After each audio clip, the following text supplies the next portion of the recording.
politics? Well, I mean, this is a crazy story. I'm master in biology. That's my passion and my real education. And both of my parents were journalists, and I wasn't really meant to be the politician ever. And I entered politics when I was 19 as a member of the Serbian Opposition Democratic Party. At that point, led by Zoran Đinđić, a very prominent guy who became the first democratically elected prime minister after the revolution. So at that point, you would really join. I mean, it was more being an opposition politician under Milosevic was more the revolutionary than the politician work.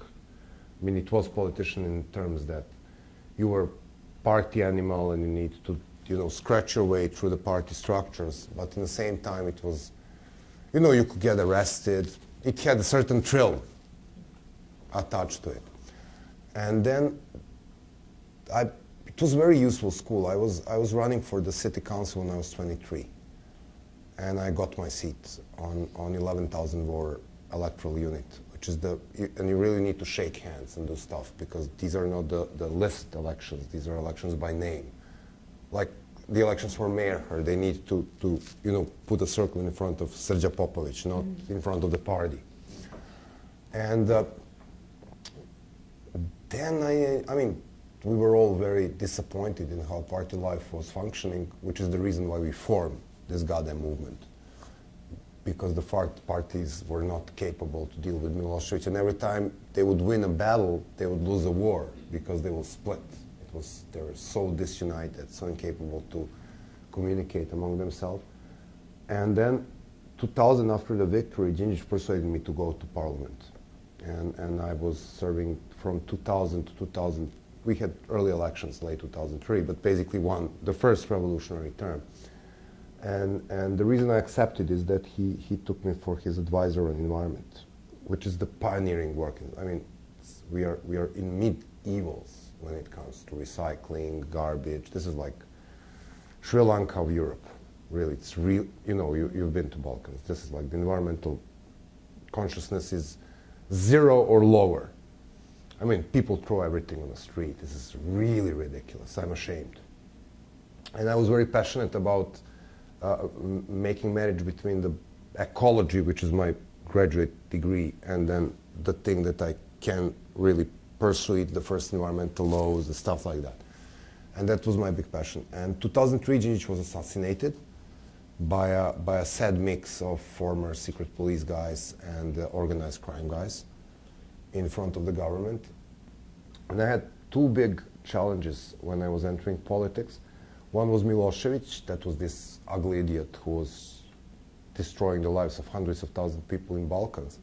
And I mean, when you have the president like that, you have like two choices: to stay and fight or to leave country, really. I mean, you can't live with it if you have a little bit of mind, especially if you're coming, you know, both of my parents are journalists, my brother was a rock star, you know, it's like, I knew what this guy is doing very early in the process. And then the second one was Đinđić. He was the great reformer. He had a great energy, and he was really one guy. I mean, the country like Serbia gets a guy like Đinđić once in a generation. Like once in a 50 year, if you're lucky, you get a leader like him. And we normally kill these people. This is what Serbs do. We expel them, we proclaim them for traitors, or we kill them. This is what we do to our reformers. Đinđić was dead, Milosevic was in Hague in 2003, and we started getting invitations from people from Zimbabwe and Belarus who thought they can learn something from us. That was far the bigger challenge than, you know, it's basically sitting in the parliament and pressing the green button if you're a ruling party MP, or the red button if you are the opposition party MP. That goes very far from my idea of the challenging work. And I never regret it. I mean, when people ask me what the two most clever decisions in my life was quit smoking and quit politics. Did you stay in politics the whole time you were organizing the movement, or you left before? Well, I was a member of the party, but I was very active in the party 1996, 1997, and then when we formed the movement 1998,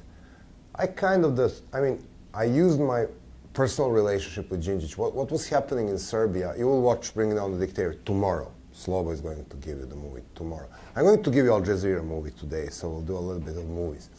And so when you watch it, you will see that this is from the point of strategy of the movement, which is exactly what we want to talk about today. There were like two levels of strategy. There was this front with Milosevic, where you can take different strategies. And we'll see how, for example, the Serbian strategy differs from the Egyptian strategy, because we had kind of the electoral democracy in terms of that people could vote, but then somebody will steal their vote. So this strategy was very, very realistic. And we say, okay, here is this guy, he needs to call for the elections to renew his legitimacy. And this is when it is going to happen. So he can win about 1.7 up to 2 million votes. And he can steal not more than 200,000 or 300,000, because we will organize 30,000 people to monitor every single voting place. And even with stealing 300,000 votes, this is how much he can get. So we need to get a little bit more. So what is going, first the question, how the hell we will get more than 2 million? Opposition was split, so we need to unite the opposition. So we had like 3 wars going on in Serbia. One was war between the movement and Milosevic. The other one was putting an effort on the opposition to be together. Because we understood the only way to win is to make this a referendum, not elections. If we make people voting before, for or against Milosevic, then we are winning. If we make people voting between Milosevic and 3 weak opposition candidates, we are losing. We knew that game because it has happened over and over. And then we knew we need to have an independent vote count. We need to proclaim the victory before they come out with electoral results. So we prepared a whole celebration. It was ready. So we proclaimed the victory, went to the street, and start a party while they were still counting. And we knew that he's going to say that he hadn't lost because he's done so in 96, 97.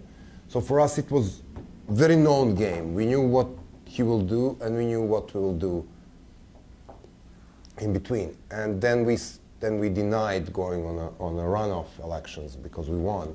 And then we called for the general strike. And we prepared this to be distracted and dislocated, so it is happening for 10 to 15 days all around the country. And then the big hit was getting into this coal mine and making a general strike in a coal mine, which produced about 70% of the Serbian electricity. So we really know we can paralyze the country. It was the matter of days while the complete country will stop. And it was really widespread. We are talking about maybe 50–60% of overall people employed everywhere who were ready to go on a strike. I mean, because the guy stole 2 million votes. And that's the big problem when you look at this big post-election crisis. The reason why you have all of these revolutions after fraudulent vote is, as we were mentioning the first day, the nonviolent struggle become a sea when they become personal. So what is really happening is that you voted for this guy, you voted for Obama, or you voted for Romney. But that doesn't really matter. If the United States of America mess with your vote, it's now between you and the state. This has nothing to do with your political affiliation. This is like robbing your wallet. You know, this becomes very personal. And so we knew that the stolen elections would be a powerful trigger, and we prepared for this trigger. And then the only thing we didn't have in a variable is what is going to happen when he understands that it is a game over. And we were thinking about, Slobo was mentioning these small parts of the secret police, which already had a lot of blood on their hands in Croatia and Bosnia and Kosovo. So, I mean, these guys didn't have a way off. So we didn't know how many people he can mobilize to really slaughter. We were sure that he's going to lose at the end, but it was the matter of price tag. We didn't know how many people may die that day in his last attempt to stay in power. We had absolutely no doubt that at the end of this year, he will not be in power. And then when you look at these things, it was very important that part of our movement, like me and maybe 5 or 6 more guys, we were actually very affiliated with party leaders. So we needed to coordinate very closely. But that doesn't necessarily mean I was active in a party. I was using my party affiliation to do the overall thing in the mix. My big luck was that the president of my party, Đinđić, was very aware that A, only united opposition wins, B, runs the organization, which does have some logistic means, because we had 19 opposition parties, 15 of which we were calling chieftains with no Indians. I mean, you have these leaders with big egos and no membership, no infrastructure whatsoever. They're just intellectuals shitting all over press conferences and finding reasons why they can't sit with each other. But basically, that was the big part of it. So Đinđić was very understanding that, and then he understood that he can't run for the president because he was so satanized in state media for years that he was unlikely to win, even one-on-one against Milosevic. So we picked the absolutely unknown guy who was running the small party because in the polls, he was giving us the least number of negative answers, and we just wanted to put anybody against Milosevic. So, I mean, you would win, like if you would come straight from South Africa to Serbia, straight on the ballot box, because the regime didn't have time to make you a traitor, whatever. So you would win. You would be ideal candidate for this referendum, because nobody would actually vote for you. People will vote for you to say no. We will win on the elections, and if he doesn't recognize the elections, we will do the general strike. What are your strategies? We will unite the opposition, cover the election boxes, go and take 200,000 or 300,000 people more on votes, because this is how much he can steal, so we need to balance these numbers, and then proclaim the general strike. What are the means to do it?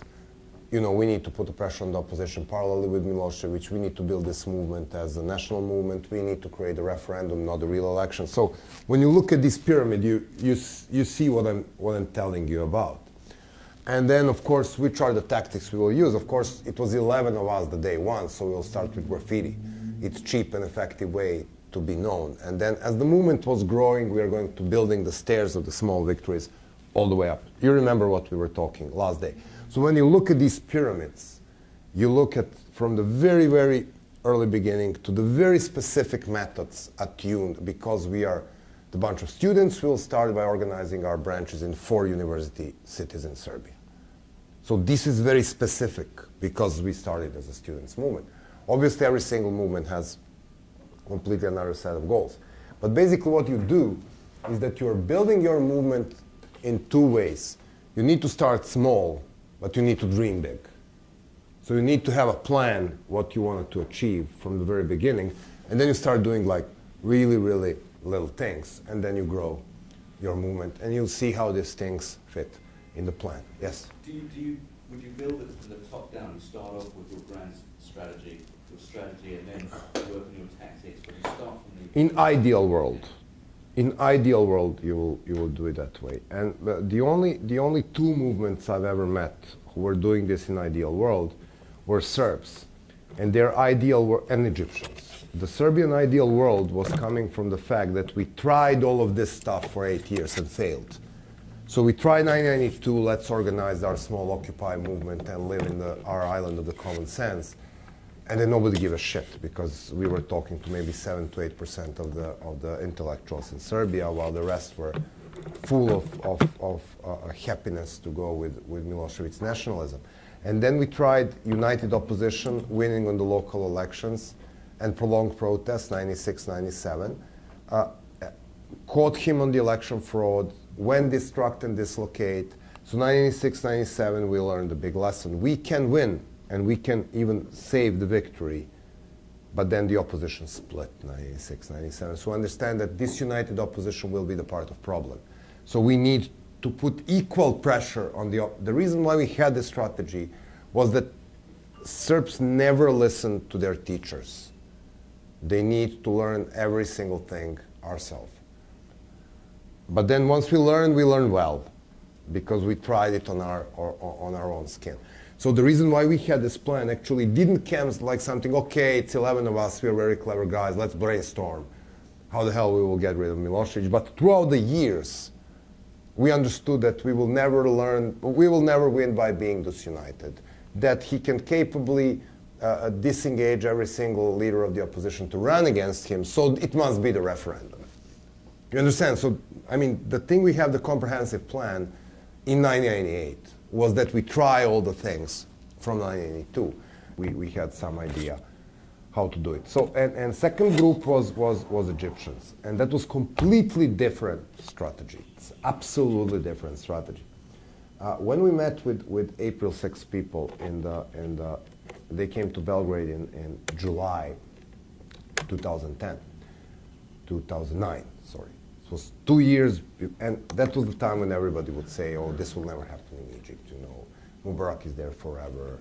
It's a deep state. The people have a habit of obeying the military. It's military running the show forever. Military controls the business. You know, when you look at the pillar structure in Egypt, and then on the top of it, it's the biggest US ally in the Middle East. So you guys are feeding this military with endless amounts of money, 1.6 billion every year, blah, blah, blah. I mean, when you ask Egypt, people say, wow, this is never good. It's okay. And then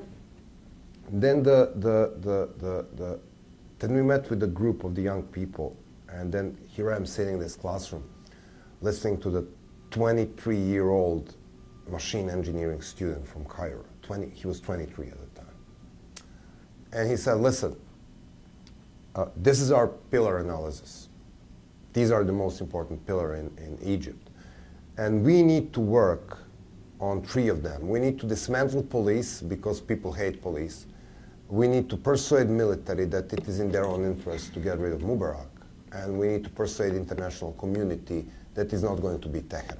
23-year-old guy is telling me this on the workshop. And you're like, you know, this guy knows what he's talking about. And then, step by step, this is exactly what they've done. And then they say, our momentum will be transition. Transition will probably be August 2011. And we are talking, we are in Belgrade, and it's 2009. And no Tunisias of this world have ever happened. So this is going to happen in 2011 because Mubarak intends to leave Egypt to his son Gamal. And this is the exact moment to hit. Why? Because the military hates Gamal. He doesn't have any military record. The business community hates Gamal because he comes with his own business community to overtake the business as usual for these guys who are already having their things. And then the people of Egypt, they have been under pharaohs for a reasonable amount of time, and they don't like this father to son. They will not swallow this thing. They will feel like sheep. And dignity is a big thing in Egypt. And then Tunisia happened is because they were pissed off that their younger brother, Tunisia, have successfully done it. That was the trigger and this is why they done it in 15 days. And they were looking at the pillars. And when you look at how they were dealing, it's like from day one, they would go in the military and they would put the kids on tanks. But they would fight with the police. So they wanted police to be withdrawn from the street so they can make a happy marriage with the military without the police. From day one, when you look at the people who were in the front ranks of the demonstration, you'll see secular, cool, young boys and girls. Why? Because this is what was broadcasted in Fox and CNN to persuade Americans that if Mubarak fall, it won't be Tehran. So fantastic. Fantastic. This is from the point of strategy. I was watching 19 Days as the history is happening on the TV. And I mean, you know, knowing the guys who were doing this I was absolutely fascinated with the amount of understanding of this theory. And even better, they organized they organized the training for 5,000 people in this, like the training chain was going, he was training the trainers, and then the trainers would go to provinces, and then the people would be, it's like this pyramid from bottom up. So they had people who had completely trained in nonviolent discipline. They understood completely why they don't need to attack the police. And you will see it's like this Al Jazeera clip with which we started the day is going to be, you will see how people are facing the police and then they kneel down and they start praying in front of the police. And in Islam world, you pay respect by turning back to them. You don't watch them while they're praying. And then they will wait a second for police to turn the back, and they will just outrun the police.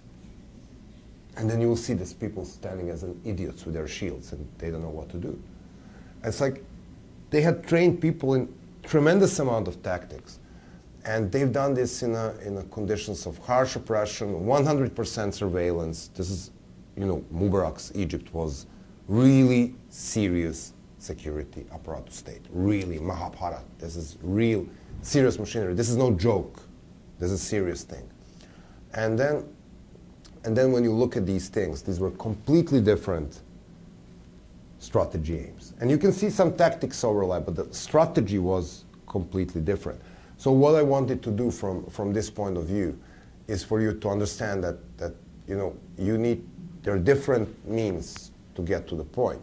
And even in sometimes the tactics look the same, and tactics are very seductive because they take all the media. The strategy is very different. And then Mubarak made at least 3 very stupid mistakes in this story. First big mistake, he went into this, he engaged with the protesters, with the police, day 1 or 2, and when you're beating people and mutilating people, that's only adding the fuel to the fire. Then Mubarak made a second stupid mistake, and because the real problem with these guys is that if they have been 26 years in power, you're too young to remember the record. You know this plastic thing? The music was once played from a beautiful plastic things we call records. And when the record is broken, it keeps repeating the section of the song. It happens with CDs sometimes, okay? So for Mubarak, it was only one song. It's stability, stability, stability, stability. It's a very similar song that the Pinochet was singing in Chile. It's me or chaos, me or chaos, me or chaos, me or chaos. It's like a broken record. So you know he's going to sing this song, and this is what he was doing. He tried to pull people from the street by the police. Then day 4 or 5, he withdrew the police from the streets, and even withdrew the guards from the jails, because he wants chaos. He wants to prove his point. So you don't want the police to beat you. The police will stay in police stations. There will be no police in the street. People immediately organize parallel institutions. They organized the neighborhood watches, where the people were watching the neighborhood from the looters.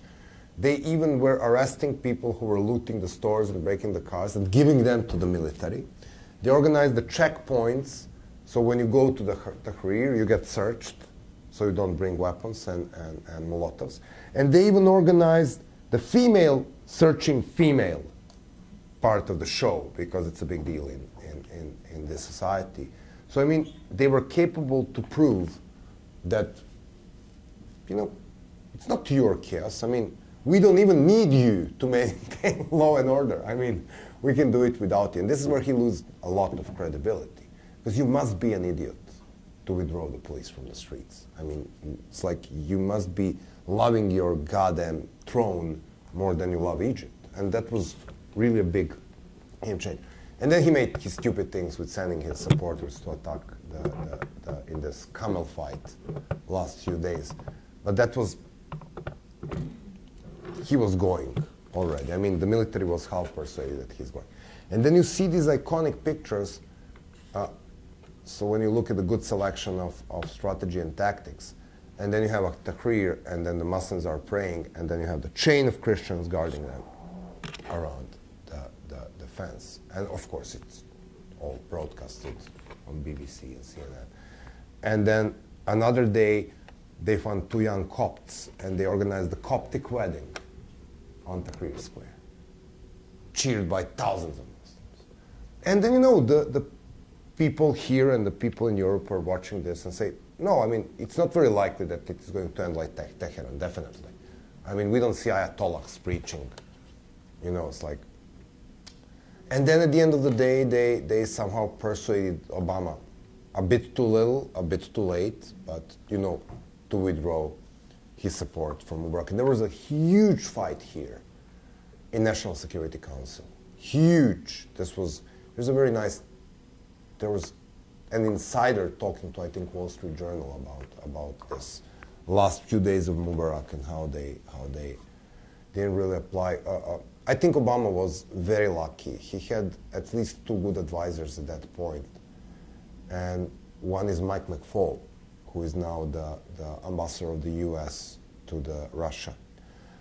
He's one of the biggest minds when it comes to international support to the democratization, and author of many books. He chaired the Cathedra of Foreign Relations on Stanford for years and accepted Obama's call to be the member of the National Security Council because they knew each other personally. The guy's not a politician, and he's not into real politics. Once he's not ambassador anymore, he'll go back teaching. I mean, he doesn't want to have I know the guy well. He brought us to Stanford. He's now your ambassador with Putin, and he's the most behated guy by Russian administration. He's constantly attacking him that he is the reason why the people protest against Putin. It's not about the bad government, but it's evil Mike McFaul coming there and organizing all of these people demonstrating against Putin, which is bullshit because he's the author of your reset policy I mean, he really has good intention. He understands that the good relationship between US and Russia is important. And then one of the most knowledgeable persons about Middle East I've ever met is Tamara Kaufman-Wittis. She was the Deputy Assistant Secretary for Middle East at the time of Egypt. So I think he was very lucky. More black and white hawkish people in the administration will say, no, we'll stay with our ally forever. And then in 3 days you will be on completely losing side because the guy was losing.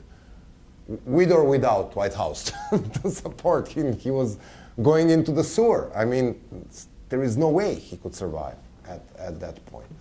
So we will watch a little bit of half an hour thing about Egypt, and then we can talk strategy, and then we'll do a little bit more tactics. Make sense? Yeah, I remember which president was describing some brutal dictator in Latin America, and he goes, he's a son of a bitch, but he's our son of a bitch. Oh yes. No, that's I mean now I won't get very deep into this discussion. I can remember at least two big dictators which were supported by our government till the very bitter end, one in Philippines and one in Chile. Till the very bitter end. I mean, you know, friendly persuading Marcos to get into the plane. It's like till the very bitter end. And I think there is a very popular understanding of what went wrong in Arab Spring. And I like how it sounds. I don't really subscribe to this point of view because I don't think one superpower, even in a unipolar world 10 years ago, and now it's not unipolar world anymore, but it used to be like 10 years ago, after the collapse of Soviet Union. The reason, have you read all of the Shah's Men? You want to understand what is happening in Iran? Go and find the book by Stephen Kinzer is the name. This is super cool book. Iran has a democratically elected guy, a great guy called Mossadegh. He was the prime minister of Iran. But he was also, of course, very nationalistic guy, so he went out and nationalized the big petrol fields. And then because British Petroleum, it's always about the Brits, was losing a lot of money, then the British government, MI6, CIA, organized downturn of this guy, and they reinstalled the Shah, which is the beginning of the lovely government we have now in Iran. It's like, but you know, they overthrew the Democrat, replaced him with an autocrat, and then the autocrat was replaced with something even worse. But it's like, if this Mossadegh wasn't overthrown, we'll probably have 2 or 3 cycles of free and fair elections in Iran, playing with this conspiracy theories. And you know that we are in the middle of every single conspiracy theory. There are 2 Serbs overthrowing government for the sake of CIA, Bilderberg Group, or I don't even the Bilderberg Group. I don't know what it is, but I work for them. I'm still waiting for this fat check coming from Bilderberg Group. Yes. I'm still waiting for it. It will be it will be like this big check with a lot of zeros in it. And maybe they can find my address. But I will leave my address for camera and maybe they'll find me in the end. So when you look at the Arab Spring, you can also play with this idea of American interference. So the Tunisia happened, and there is this fantastic way of the idea that if people protest around bread and butter issues and challenge government on the basically non-violent field, I mean, they burned a few cars, but not mix with armed movement. This Tunisian movement was largely non-violent, and it was aimed to be non-violent. There was nobody advocating the idea that maybe we should take AK-47 or whatsoever. And then the Egypt took it from Tunisia and done it successfully in a non-violent way. And then it will start spreading all over the neighborhood because Egypt was this big brother. And then in Bahrain, the government says, okay, we can't deal with this, we'll invite Saudis. And then the Saudis went in with a amen from American administration because the Sixth Fleet is in Bahrain. And then the Saudis crashed down this uprising in Bahrain, and it's a stalemate. And then Gaddafi took it from there and said, I mean, if these Bahraini guys can crash their opposition, I can crash my opposition in Benghazi. And then he will start crashing his opposition in Benghazi. And then the international community intervened, and Gaddafi was dead and killed. How do you see Syria ending?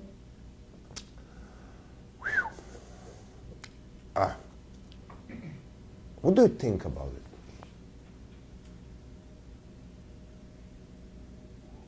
I think Bashir is done, one way or another. Either you're going to, do a Gaddafi on him, grab him, and kill him.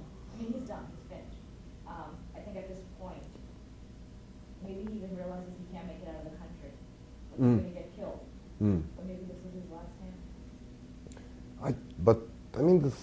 The real trouble with these struggles, and we keep getting this question, okay, you can deal with the dictator, but what next?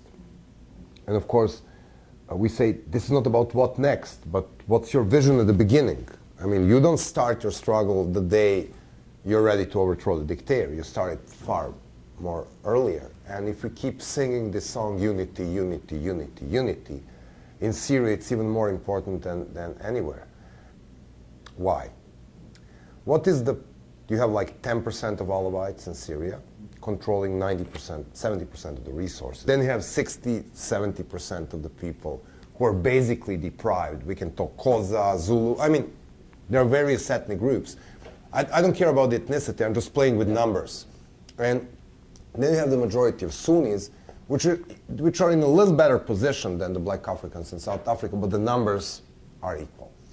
The way you win in this type of war is if you use the violent struggle.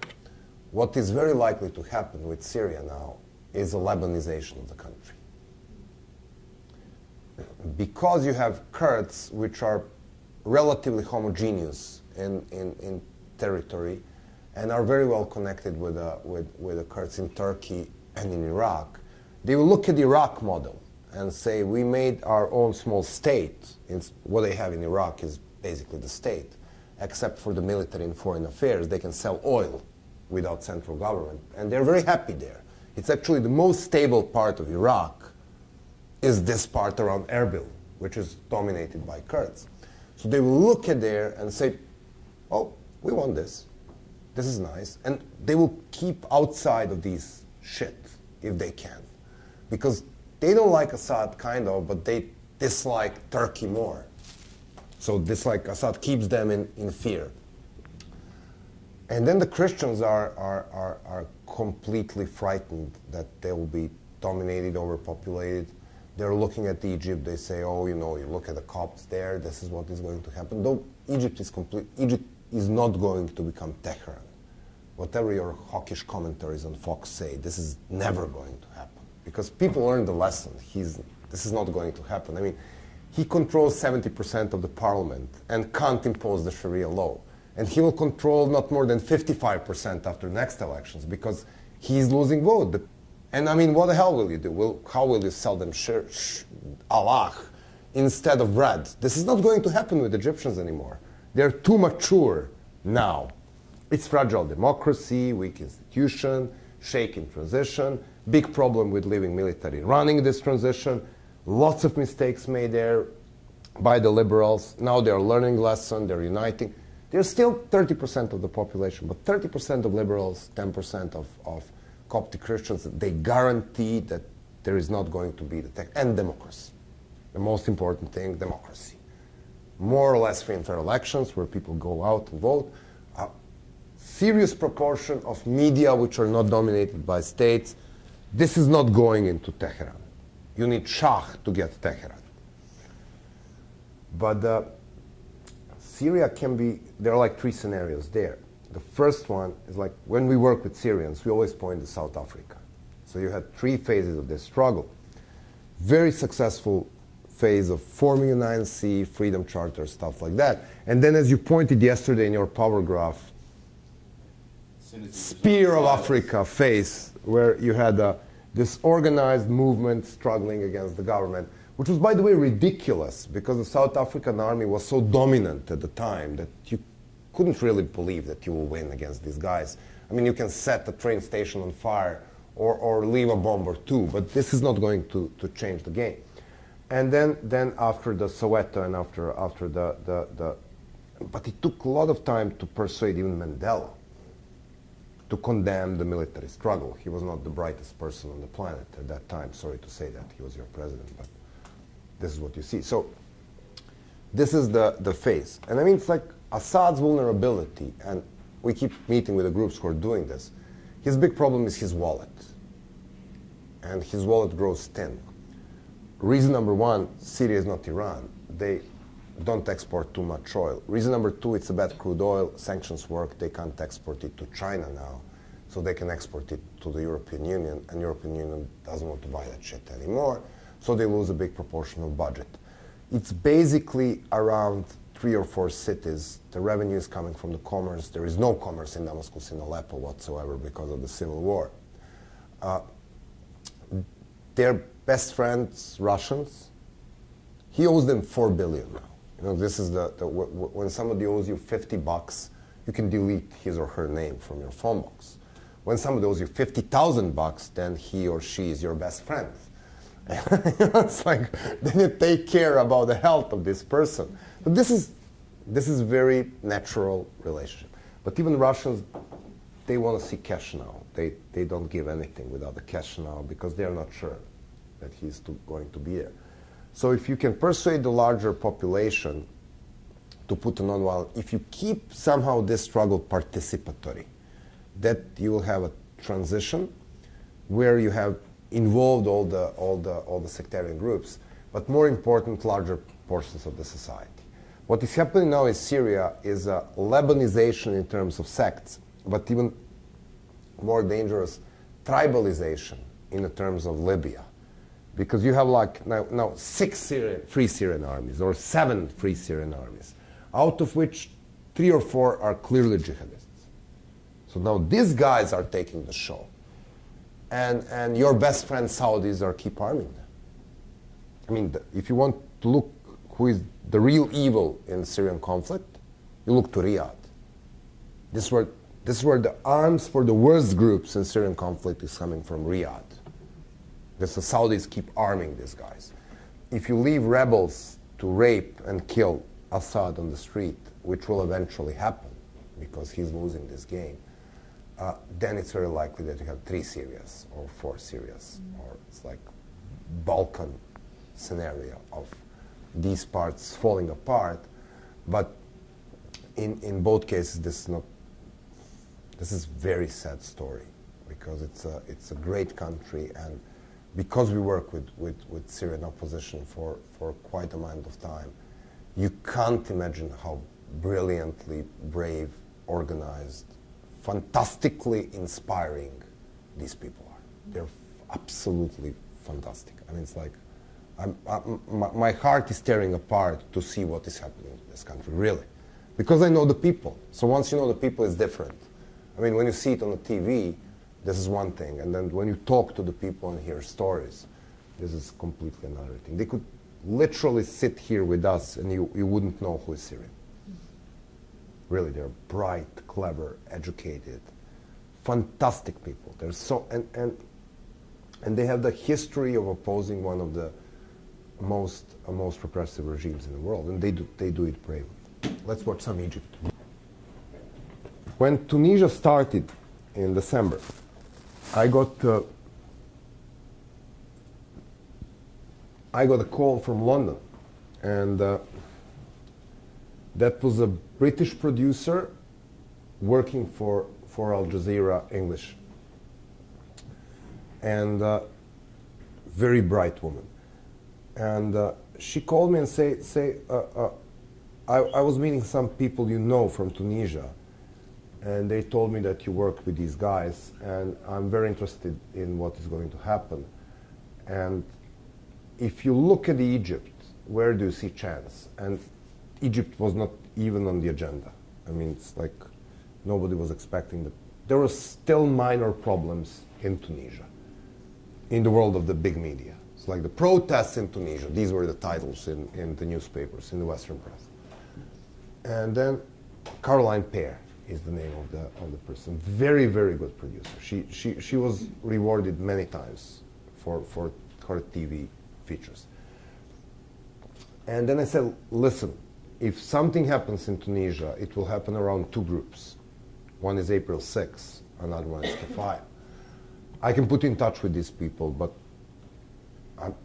I don't have an idea whether or not they would like to speak for camera because they live in Mubarak's Egypt. So, I mean, it's up to you to persuade them. And she said, okay. And somehow she found a journalist who was crazy enough to go inside the movement. So what you're going to see now is this got, how do you call this? It's not Peabody. Is it Grammy, Emmy? What's for TV? For TV, it's an Emmy. So this is Emmy. It's Emmy Award winning? This is Emmy Award winning half-an-hour thing, which came to this world because somebody was crazy enough to be with this guy, even arrested with these guys. She even was jailed. And this starts, and this was broadcasted 2 days before Mubarak stepped down. So it ends with the Mubarak saying he's not going to step down. I mean, this is the part of the history he covers. Of course, you know what happened next. So I mean, you'll see some of my good friends like Mohammed Adel. But what I would love you to look at and what we can discuss later is this strategy, unity, nonviolent discipline, tactics, because it's all there. Okay? Lights off. Watching the movies. Hello everyone, this is People in Power, and I'm Summer Al-Shahat. On today's program, Egypt's Seeds of Change. يوم تعتبر اكبر بكثير من يوم ال 25 لان الحشد كبير جدا على الانترنت وعلى الرسائل والحدث في الشارع بتتكلم بصوره كبيره. It's widely accepted that the spark for the recent dramatic events in Egypt came from last month's uprising in Tunisia. If people power could bring down one despotic regime, so the thinking went, then perhaps it could do the same elsewhere. Many of the necessary conditions were already in place. Public fury at years of political repression, an economy that rewarded a corrupt elite and kept a majority in poverty, and widespread loathing for a leader clinging to office. But could Egyptians be persuaded to overcome 30 years of fear and apathy and take to the streets? Well, it's no accident that that question was answered emphatically. Over the first remarkable 10 days of the protest, People in Power filmed exclusively and behind the scenes with a core group of young activists from the April 6th opposition movement. As Elizabeth Jones reveals, they had spent many months planning and organising for these momentous times, even taking lessons from other revolutions about how to mobilise popular support. They say it's been a leaderless revolution, but somewhere in the side streets of Cairo, there are leaders, and they're planning. وفي الاخر الناس كلها بتتكلم على الشباب ومفيش جهه مصنعه على الشباب غيرنا، المفروض نكون احنا الفتره الجايه او الفتره الحاليه احنا الممثلين واحنا بنتكلم عن مطالب الشباب اللي هو عدم ترشح مبارك وابنه عدم ترشح مبارك وابنه اللي هو يعني مش اصلاحات يعني اجراءات فوريه مع وعد عدم ترشح مبارك وابنه حل مجلس الشعب، قانون الطوارئ، قانون انشاء الاحزاب، اصلاحات دستوريه وسياسيه آنية، يعني مش هنتكلم بقى ايه هو انا وعدكم ان احنا هنعمل الفتره الجايه، لا دلوقتي. Ahmed Maher is the leader of this April 6th youth movement, the main instigator of this revolution, and the one to whom they turn. لان في ناس بتتصل تقول انا مش هقدر انزل ابقى حظر دلوقتي. السويس في مصنع كبير يعني هناك اعلن اضراب عن العمل لحد ما مبارك يمشي. لو قدرنا نوصل الكلام ده لاضراب في المحله واضراب حيوان واضراب عمال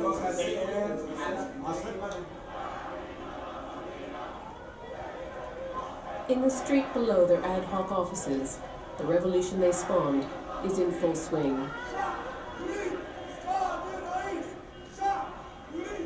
April 6th and their charismatic leaders have been directing the uprising from the start. They've brought a sense of freedom and unity to the streets of Egypt.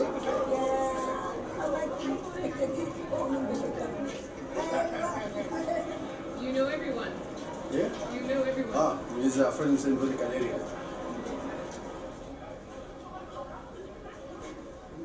The fact they've brought the aging president to the brink of departure is almost unbelievable. They're excited at the prospect of change after 30 years. There's almost a carnival atmosphere, but this is not a spontaneous uprising. The revolution has been in the making for 3 years.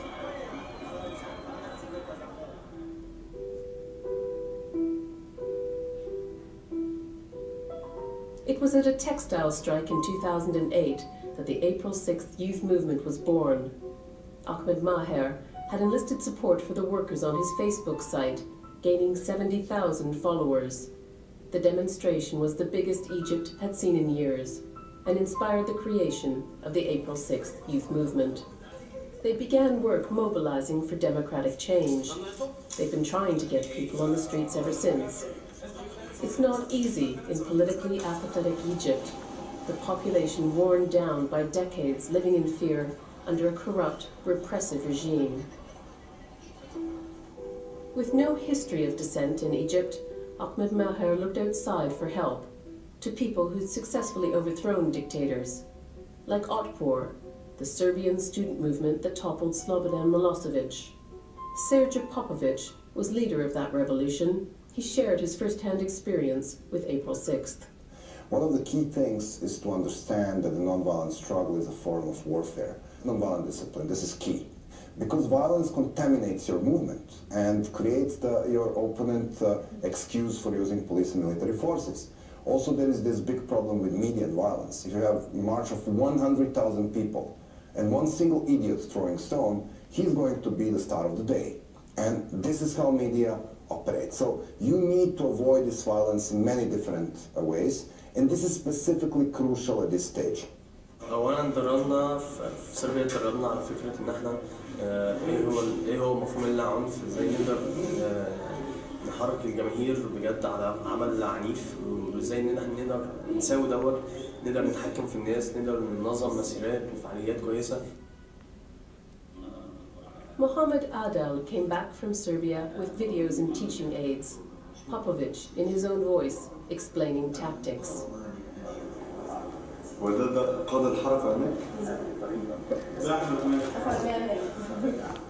The keys to success are unity, discipline, and planning. Keep people engaged with chants and slogans, and be clear in your aims. It appears to work.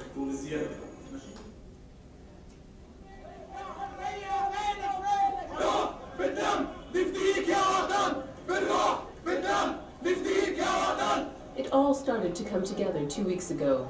It's a public holiday in Egypt, a day to celebrate the police. But today is a police day with a difference. اصلا كان يوم 25 احنا بنعمله كل سنه، بنعمله بنعمله كل سنه حاجه ساخره من الشرطه، عملنا بيان وزعنا في الشارع ان ده ازاي يحتفلوا بالبلطجيه والحراميه واللي بيساعدوا على التزوير والكلام ده كله. ولكن ما حدث في تونس غير المسار بالكامل. This year the timing couldn't have been happier for the organizers. A few days ago, Tunisian people power ousted the country's dictator. The response in Egypt is beyond Ahmed Maher's dreams. Tens of thousands have come out to join the April 6th youth movement in Cairo, and there are similar family-friendly marches in Alexandria, Suez, and Mansoura. But not everyone is happy. The police are in no mood to celebrate. April 6th is well versed in the tactics of non-violent conflict. They hold their hands up in compliance, they salute, and even hug the police. Protesters are heading to iconic Tahrir Square.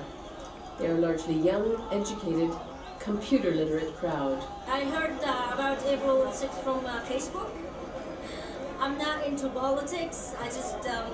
I wanted to do something for my country, something positive. That's the happiest day of my life. The protesters don't want to go home. Many seem determined to continue, camped out for the night. Some say that what happened in Tunisia can't happen in Egypt. These people don't appear to have heard.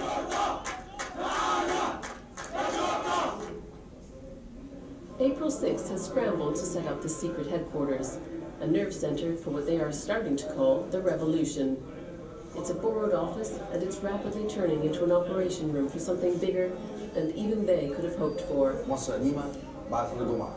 دلوقتي خلاص مفيش حاجة دلوقتي يعني أقرب حاجة دي مصر قديمة، جامع عمرو في مصر قديمة. Ahmed Maher is coordinating his people, conscious of the responsibility on his shoulders.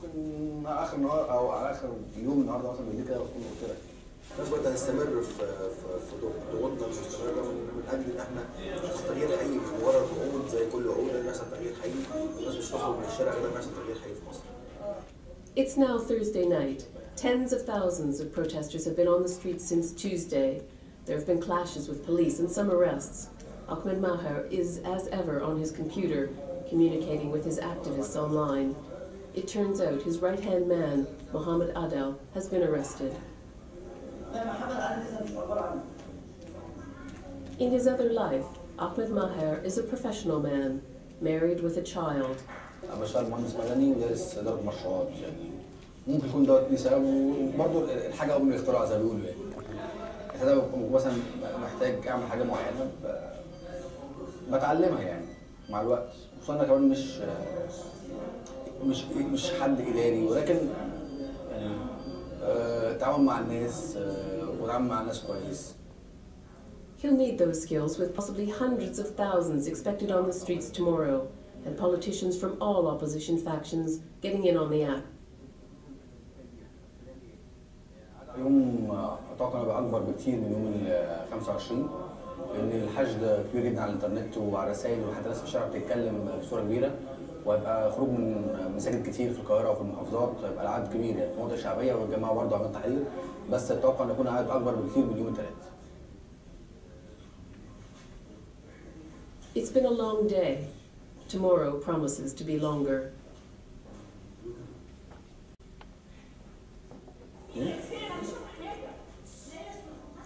Friday dawns. They're calling it the Day of Rage.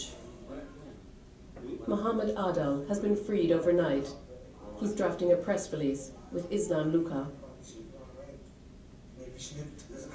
يا ابني احنا بنكلم ناس من انجلترا وهولندا وامريكا عشان يحشدوا لنا عشان ينشروا. مجرد ان الامن شافني في العربيه نزلني من العربيه ونزل فيا طحن.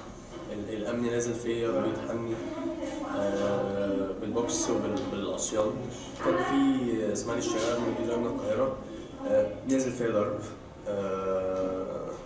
قال لي خدوه على العربيه. غير كده كمان اضافي الضباط في الشارع كل ضابط يشوفني عملتوا ثوره بقيتوا زي تونس خلي الفيسبوك ينفعكم. He's straight back into work. Now he's sorting out a list of mosques and churches where people can gather, arranging the routes the protesters will take towards Tahrir Square. Maher's plan is that after Friday prayers across the capital, marchers will converge on Tahrir Square.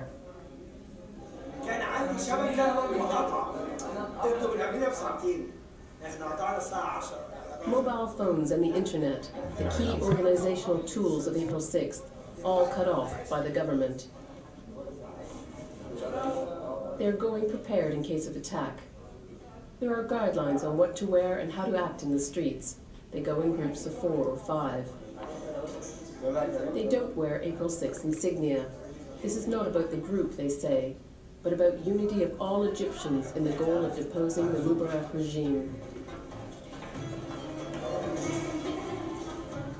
جمع الناس في مسيرات سلمية هتتجه لميدان التحرير من كذا منطقة، حوالي 4 مناطق بس من المناطق الشعبية جدا، من الطبقة اللي هي فقيرة جدا من الناس، عشان هي دي الطبقة اللي حاسة بالمشاكل الاقتصادية اللي احنا أصبحنا فيها دلوقتي.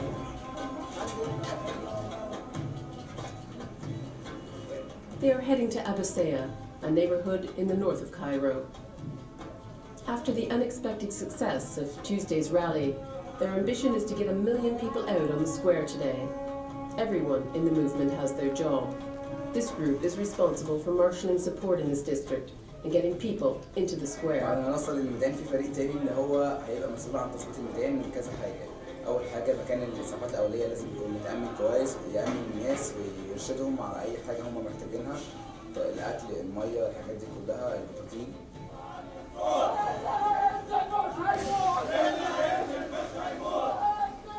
But not everyone is happy with what's happening.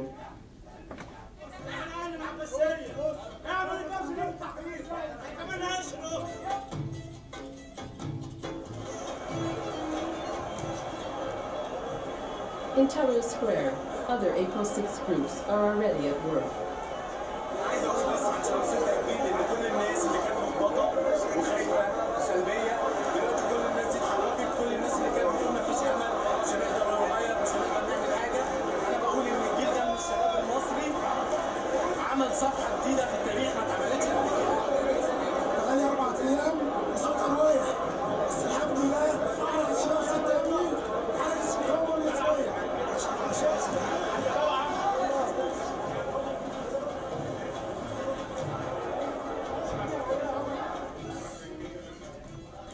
Back at headquarters, they've been donated a satellite dish and TV.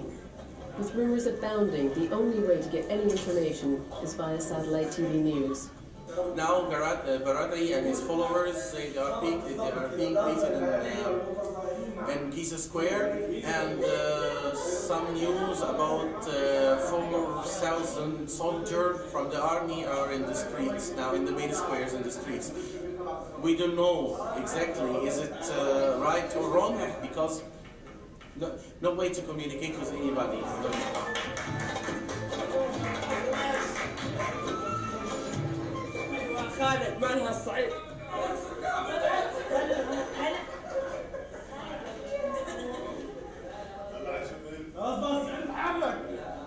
But then things start to get hairy. They are beating people in the streets.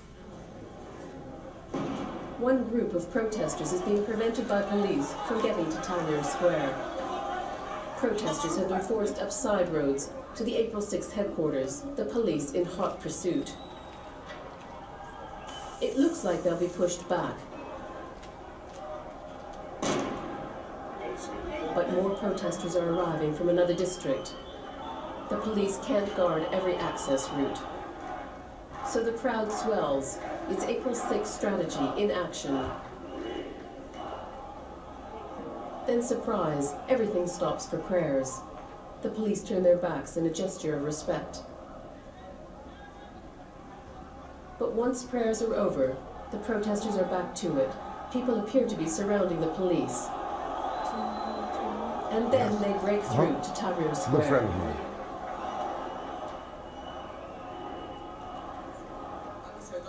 Already, people are arriving from the streets to make use of the makeshift clinic April 6th have set up. التحرير مدين للأمن عودة سخنة جدا. قال لك زادوا عن 20,000 كمان في التحرير. وبعدين لما نروح ما نروحش تجمعات، اتنينات كده مع بعض. بس لو احنا رايحين التحرير بقى الناس حضراتكم جهزوا لنا حاجات زي كده. خلي بقى بصوا وشوفوا اللي انتوا عندكم ايه، الدنيا تحت بيطلعوا حاجات غريبه. مبهدلين الشباب، هم ضرب مباشر في جسم الشباب. The main problems are tear gas injuries to the eyes and shortness of breath due to gas inhalation. أطفال صغيرين ما بين 9 لغاية الناس عندهم 50 سنة. نازلين يقولوا يسقط النظام يسقط حسن الوقت بس هي غير منظمة وضاربين عليهم رصاص وبيردوا عليهم. What? That could be maybe, of course.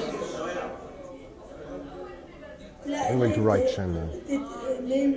اللي هي 994 يعني منتهى الصلاحية كمان.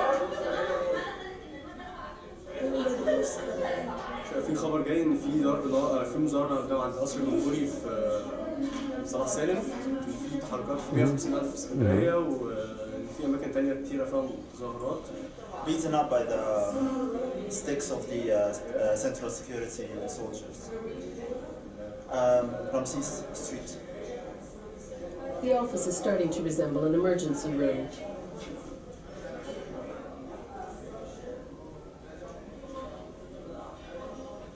Our aim is democracy and freedom for this country, and it's great to see that now all the people had managed to get rid of the excessive fear and loss of hope that had always crippled them for years from actually standing up for their rights. Now they have hope, and now they don't have fear any longer, and they can stand in front of this brutal force.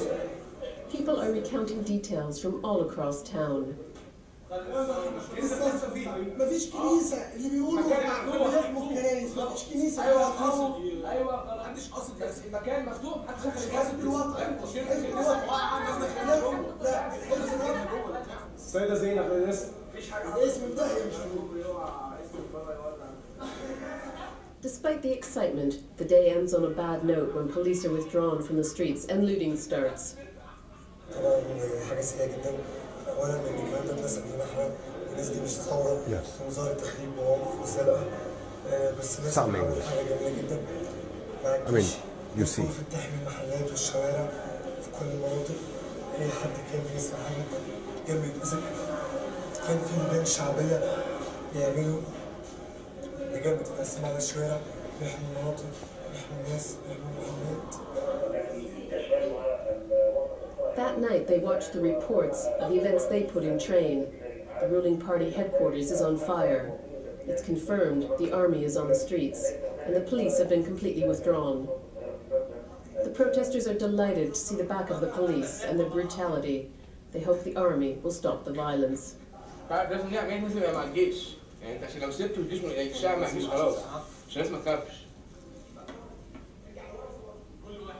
There's optimism in the air.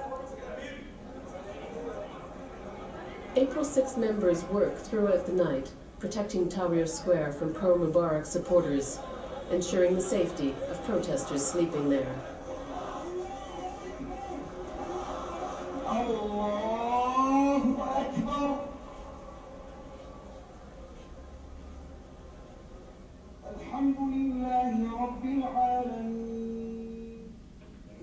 It's just 6 days since Ahmed Maher first inspired his supporters to come out for that Police Day protest. His mind is already on the future. كنت امبارح في مع بدأ في ميدان التحرير واصلا 6 ابريل من بدايه اصلا من المجموعات اللي هي كانت بتعمل بدأ منذ وصوله للقاهره، فكان الكلام كله ان احنا يعني عايزين بدأ يظهر في الفتره الحاليه بحيث ان لتجنب وجود فراغ في مصر. من ذات اللي بيروج ليه باستمرار الحزب الوطني ان هيحصل فراغ لو هم مشوا، وكان المفروض مخطط النهارده يعمل اجتماع حوالين طرح البردعي بصوره مباشره، ولكن للاسف تليفوني ضاع امبارح في المظاهرات يعني، فلسه بحاول اتصل بيه تاني دلوقتي بحيث نقعد مع بعض. With the demonstrations going well, Maher feels confident enough to hold a press conference in the safe house.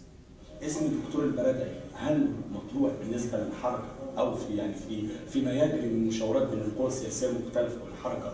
حتى هذه اللحظه في اجتماعات ما بين مختلف الاطراف السياسيه في مصر، التوافق حوالين الخطه الموحده او كيفيه الخروج من المأزق وتشكيل حكومه وطنيه، ولكن اسم الدكتور البردعي لا زال مطروح كمرشح لفتره انتقاليه. They were asked how long they would be able to keep protesters in the square. لازم المظاهرين يفضلوا موجودين في ميدان التحرير لحد ما يتم تشكيل حكومه انقاذ وطني ملهاش اي علاقه بالسلطه الموجوده دلوقتي.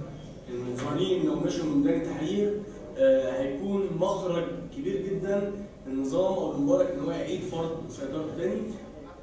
They want the world to know they have victory in their sights, but they'll need support to be victorious. Ahmed Maher is well aware that the military is crucial to the outcome of this process, and having the army on board was an early priority. حصل اتصال من بعض الضباط جوه الجيش، ده الكلام ده كان يوم السبت اللي فات، وعرضوا ان هم ممكن يساندونا، ولكن القوى السياسيه عملت اتصالات سريعه ببلاء وايمن نور ومعظم الشخصيات السياسيه، ولكن فضلوا ان هو يكون الحديث مع القياده المركزيه للجيش مش مع احد الفروع في الجيش. انني اتوجه بحديث اليوم مباشره لابناء الشعب. President Mubarak is on state television addressing the nation. Expectations are high and no one wants to miss it. إنني لم أكن يوما طالب سلطة أو لا. No one believes him. And sure enough, he says he's not willing to relinquish power now. The reaction here is unsurprising.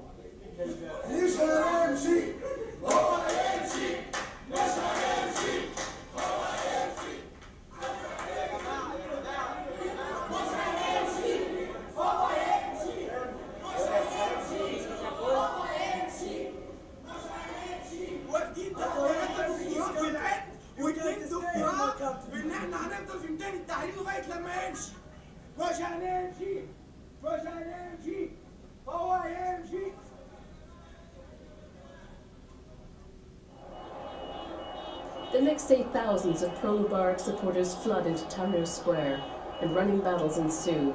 It's certainly not over. Cairo has now become chaotic and dangerous, with machete-wielding gangs roaming the streets. Then the military police raid the April 6 headquarters. Later, pictures appeared on the internet of the trashed offices. I was in the street outside and detained for a few hours. Ahmed Maher was in the square. But the 15 activists who were inside at the time were arrested and taken away. Among them, Amar, Amal, and Khaled.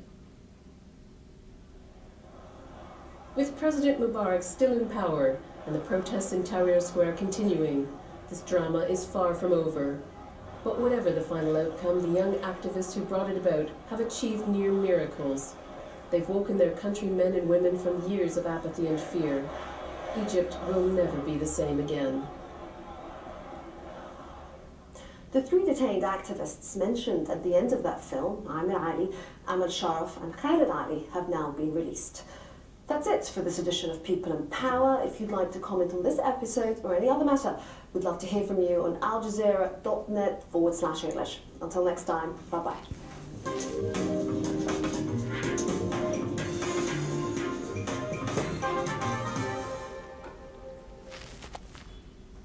Okay. Always good watching movies. That was excellent.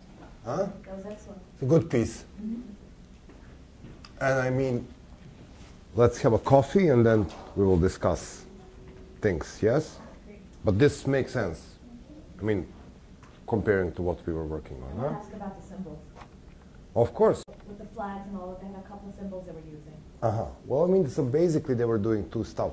Fist is the symbol of April 6th, but they made a very clever decision the day one. And you have a kifaya symbol and this and that. And at one point they say, okay, we will not bring our symbols to the Tahrir, we'll bring only flags.